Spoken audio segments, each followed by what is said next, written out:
Мы сейчас находимся на кладбище в селе Чунарык, на том самом юго-западном кладбище, вокруг которого в последнее время разгорается скандал. Суть скандала я напомню. Родственники умерших приехали сюда договариваться о похоронах, но им не позволили этого сделать. Вышла группа жителей, которые построили дома в нескольких метрах от кладбища и стала препятствовать, заявляя о том, что кладбище закрыто.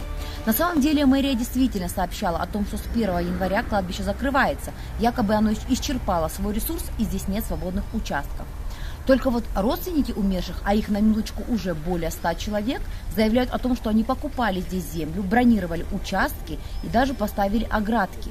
Вот сейчас мы находимся на первом квадрате, недалеко прямо от входа по центральной аллее. Мы сейчас пройдем и удостоверимся, есть ли здесь свободные участки.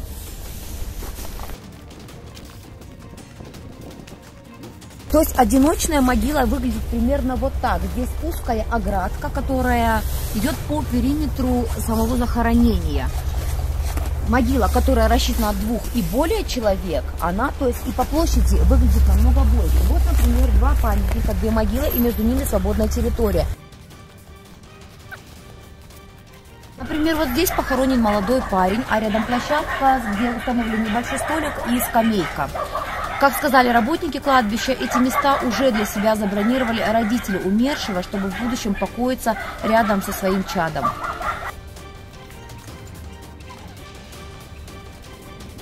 Вот аналогичный участок, где уже установлено 2 памятника, а рядом также скамейка и небольшой столик. Это тоже место забронировано родственниками.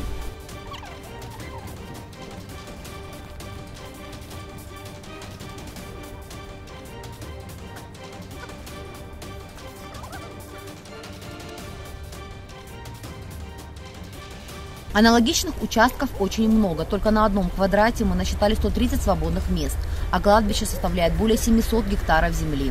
То есть вы представляете, сколько еще свободных мест здесь для захоронений, при том, что мэрия утверждает, что кладбище исчерпало свой ресурс и здесь погребения запрещены.